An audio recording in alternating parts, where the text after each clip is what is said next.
ఈరోజు సొరకాయ చపాతి చేసినాం నువ్వు. సొరకాయ చపాతి ఏంద్రా నాయన, నువ్వు నీ పిచ్చి పిచ్చి వంటలు అనుకునే పర్లేదు, నువ్వు సబ్స్క్రైబ్ చేసుకోవడం మాత్రం మర్చిపోవద్దు. సొరకాయ బాగా సొయ్యం బట్టి దొల్లుతుంది నువ్వు. దీన్ని పట్టుకొని తోలు తీయాల. చెప్పినట్టుగానే పట్టుకొని తోలు ఒలిచేస్తున్నాను నువ్వు. ఈ తోలు ఒలచకుంటే చెప్పిన మాట ఏనదున్నా అదే నా గోధుమ పిండిలో బాగా కలిసిపోదు. అందుకని పట్టుకొని తోలు తీసేయాలన్నమాట దీనికి. ఈ సొరకాయ నాకు 12 రూపాయలకి వచ్చింది నువ్వు. అయినా ఇలాంటి చీప్ ఫుడ్ తినమని అందుకనే మా కోసం చేసుకుంటున్నాను నువ్వు. నా తిన్న అతి పనులు చేయకుండా మామూలుగా కోసి పెట్టుకోండి నువ్వు.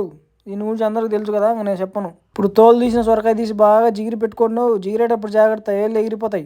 అబ్బా బల మెత్తంగా ఉందిరా, సేమేలాగా చూడు, పూలు పూలు పడుతుంది కిందికి. ఇప్పుడు గోధుమ పిండి తీసుకోండి, గిన్నెలో వేసుకోండి. ఇప్పుడు ఆ సొరకాయని తెచ్చి ఆ గోధుమ పిండికి తోసేయండి నువ్వు. ఆ కత్తికి పదును లేదు నువ్వు, అందుకని ఆ మిరపకాయలకి వేసి నూరి ఆ మిరపకాయలని వచ్చినాను నువ్వు కత్తితో. ఎంత అన్యాయం అనేరు, ఏం పర్లేదు, టేస్ట్ కోసం మాత్రం చేయొచ్చు నువ్వు. ఇప్పుడు కట్ చేసిన మిరపకాయలు అలా చల్లుకోండి నువ్వు. అట్లా నా వీడియోకి ఒక లైక్ కొట్టన్నా. ఇప్పుడు కరకరలాడే జీలకర్ర అట్లా వేసుకోండి. ఇప్పుడు కొత్తిమీర వేసుకోండి నువ్వు. మీ దగ్గర కొత్తిమీర లేకుంటే కొనక్కొచ్చి వేసుకోన్నా. కొనక్కొచ్చినారా? అయితే వేయండి, ఇంకా లేట్ ఎందుకు. ఉప్పుతో ముప్పు ఎక్కువ అని చెప్పినా కదా, ఇంకా మళ్ళీ చెప్పను. అది నువ్వు పిండి కాదు నా, మిరియాల పొడి ఎలా చల్లుకోండి. అంతా రెడీ, ఇంకా కలుపుడు కార్యక్రమం మొదలెడదామా? ఇదే అబ్బా చాలా కష్టమైన పని. మొత్తానికి ముద్ద చేసేసినాం. సొరకాయ కలిపినా కదా బాగా బంక బంక ఉంది, చేతి కరసకచ్చంది. ఏంది నా పనికి మాలిన పనులన్నీ చేస్తాను. చపాతి ఎప్పుడు చేస్తా ఉన్నా అనేరు. చపాతి చేయాలంటే ఎన్ని చేయాలన్నా తప్పదు, అన్నీ కలుపుకొని పెట్టుకోవాలా ముందు. సొరకాయ చపాతి అంటే ఆ మాత్రం మురుంది. సరే కానీ నా వీడియోని లైక్ చేయండి. ఇప్పుడు బ్లీచింగ్ పౌడర్ తీసుకొని అలా చల్లుకోండి.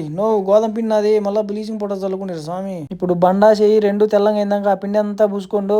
ఇప్పుడు బుడతలో పంది బుల్లి అన్నట్టు ఆ పిండిని తీసుకొని దాంట్లో బాగా పొల్లాడిండి ఇప్పుడు పోయి ఒక రోడ్డు రోడ్లో తెచ్చుకోండి ఆ ముద్ద మీద పెట్టి బాగా తిప్పండి ముందే చెప్తున్నా, బాగా డ్రైవింగ్ వచ్చిన వాళ్ళు జీరో కొట్లు కొట్టాలి. ఇక్కడ బాగా చపాతి రౌండ్గానే రావాలంట, లేకుంటే పెద్ద కేసులు అవుతాయి. ఇక్కడ బాగా డ్రైవింగ్ వచ్చిన వాళ్ళు మాత్రమే చేయండి చపాతీలు, లేకుంటే వద్దు అమ్మయ్య స్వామి, మొత్తానికి కష్టపడి ఎట్లా ఒకటి రౌండ్గా వచ్చేట్టుగా చేసినాను. అట్లా ఇదిలిచ్చుకోండి ఆ బ్లీచింగ్ పౌడర్ అంతా పోయేట్టుగా. కష్టపడి రౌండ్గా ఇచ్చి చూడు ఎట్టపోతుంది. ఏం తమాషాలు పడుతున్నట్టుంది, తమాషాలు పడుతున్నాయి కూడా. ఆ పిండిని మళ్ళీ ఒకసారి అలా అలా ఇదిలించుకోండు. ఆ పిండి అట్లే ఉంటే మన పెనులో వేసినప్పుడు ఆ వేడికి ఆ పిండి అనేది నల్లంగా అయిపోయి చపాతి మాడినట్లు కనపడుతుంది అంటాను. అందుకే నా ఛానల్ చూస్తే మీకు ఇలాంటి చిన్న చిన్న టిప్స్ చెప్తుంటాను.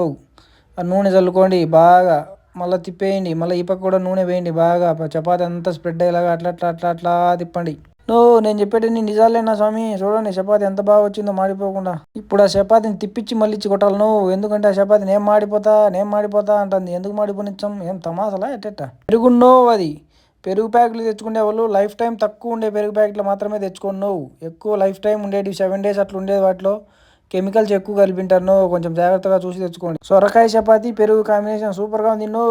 కొత్తగా చూసే వాళ్ళు పోతా సబ్స్క్రైబ్ చేసుకున్నా, అట్లా కామెంట్ కూడా పెట్టండి.